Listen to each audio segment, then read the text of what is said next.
Assalamualaikum warahmatullahi wabarakatuh. Bagaimana kabarnya hari ini anak-anak? Mudah-mudahan hari ini anak-anak dalam keadaan sehat walafiat dan bisa mengikuti pelajaran hari ini. Hari ini kita akan mempelajari tema 7 yaitu benda, hewan, dan tanaman di sekitarku. Pembelajaran 5, subtema 1, benda hidup dan tak hidup di sekitar kita. Anak-anakku, kita ikuti pelajarannya dan simak ya.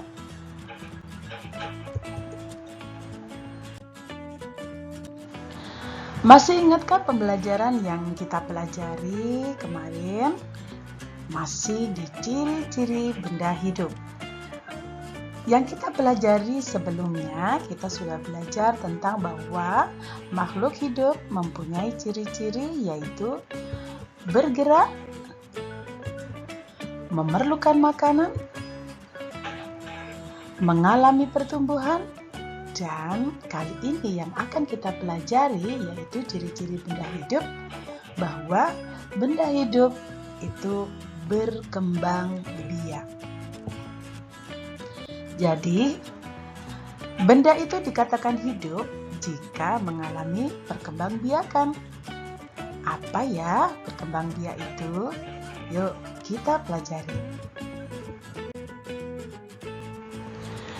Di pembelajaran 5, kita belajar tentang perkembangbiak. Amati gambar. Hewan, manusia, dan tumbuhan itu mengalami perkembangbiakan. Benda hidup dapat berkembang biak. Benda tak hidup tidak dapat berkembang biak. Berkembang biak untuk mendapatkan keturunan. Berkembang biak juga untuk memperbanyak jumlahnya. Apa sih tujuannya? Tujuannya adalah agar benda hidup terjaga kelestariannya. Nah, ini adalah pembelajaran di pembelajaran 5.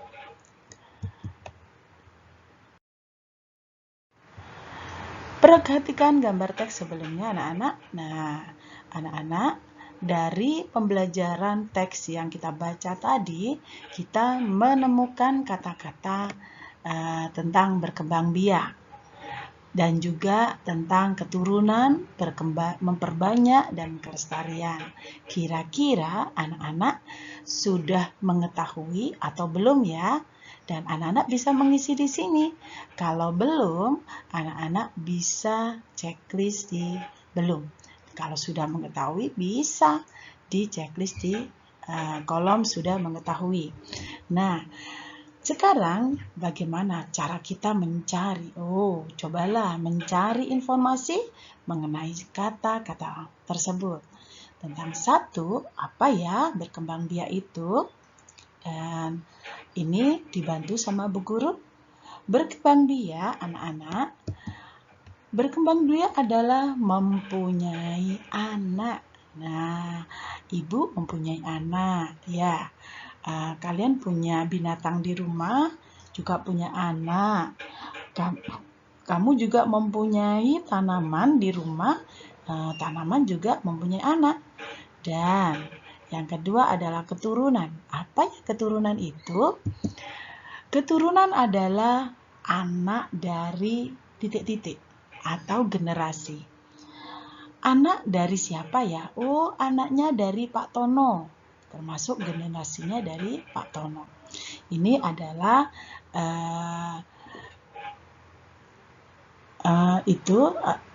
pengertian dari keturunan. Kemudian yang ketiga adalah memperbanyak.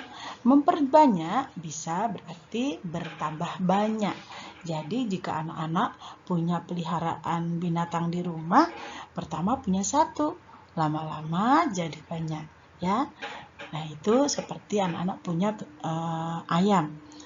Ayam pertama punya satu ya, lama-lama bertelur banyak sekali. Dan akhirnya anak-anak punya ayam yang jumlahnya lebih dari satu. Dan yang keempat adalah kelestarian. Apa kelestarian itu? Kelestarian adalah keadaan alami atau tidak berubah. Nah, kelestariannya tidak berubah. Nah, kelestarian biasanya anak-anak untuk menjaga itu bisa tanamannya.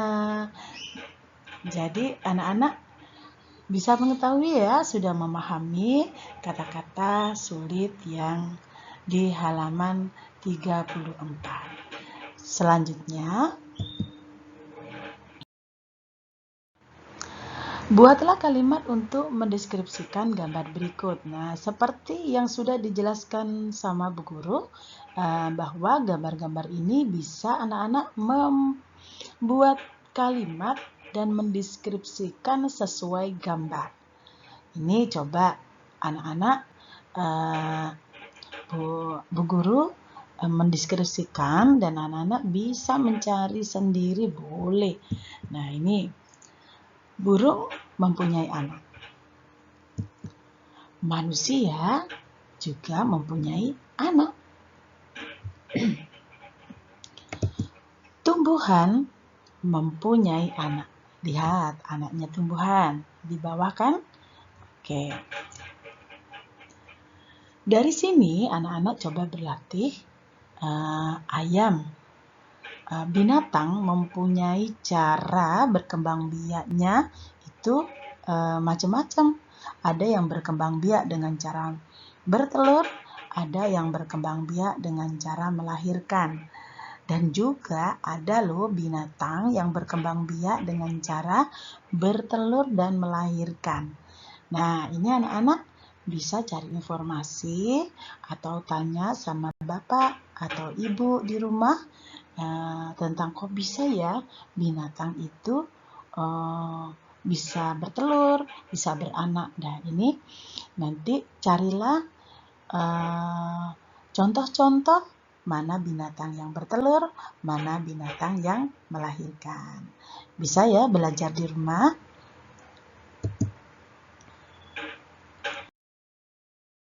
Nah, sekarang setelah kita mempelajari tentang perkembangbiakan, ini kita akan belajar berhitung. Ayam itu kan berkembang biak dengan cara bertelur. Coba sekarang kita mencoba untuk menghitung telur-telur ayam yang ada di gambar. Pastikan anak-anak bahwa telur yang dalam satu keranjang penuh itu jumlahnya 10.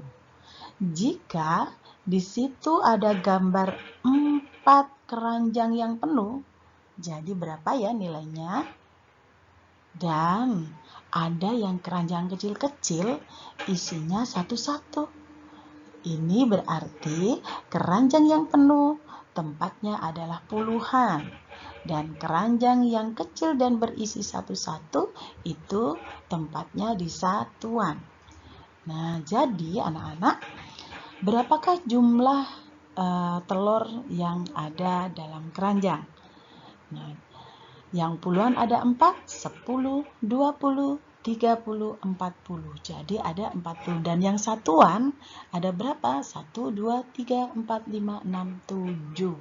Jadi banyaknya telur adalah 47. Setelah kita mempelajari dan berhitung berapa banyak jumlah telur, sekarang kita uraikan. Ada 4 keranjang besar dan 7 keranjang kecil. Keranjang besar dianggap sebagai keranjang puluhan. Keranjang yang kecil dianggap sebagai keranjang satuan. Jadi 47 sama dengan 40 ditambah 7. 47 menempati 4 puluhan ditambah 7 satuan. 4 menempati tempat puluhan dan 7 menempati tempat satuan. 47 ditulis sebagai nama bilangannya adalah 47, begitu ya. Sekarang jika kita gambar bilangan 47, ada gambar kotak. Ini satu baris adalah 10. 10, 20, 30, 40. Dan yang satuannya Karena tersedia 10 kotak, anak-anak cukup mewarnai yang diperlukan saja. Kalau ada 7, maka warnailah 7 kotak. Jadi, ketika kita menggambar, nah, ada 47. 40-an ditambah 7 satuan. Diwarnai sesuai dengan bilangan yang tersedia. Selanjutnya, anak-anak cobalah berlatih untuk menyelesaikan soal-soal berikut di halaman 37 ya. Caranya sama seperti yang dijelaskan sama Bu Guru di atas. Ini ada bilangan 66. Warnailah kotak-kotak sesuai yang diperlukan ya. Dan mana yang termasuk puluhan, mana yang termasuk satuan.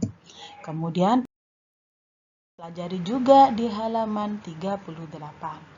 Ada 75 dan 89 sampai selesai di PB 5. Oke anak-anak, terima kasih, selamat belajar. Semoga sukses, semangat, dan tekun.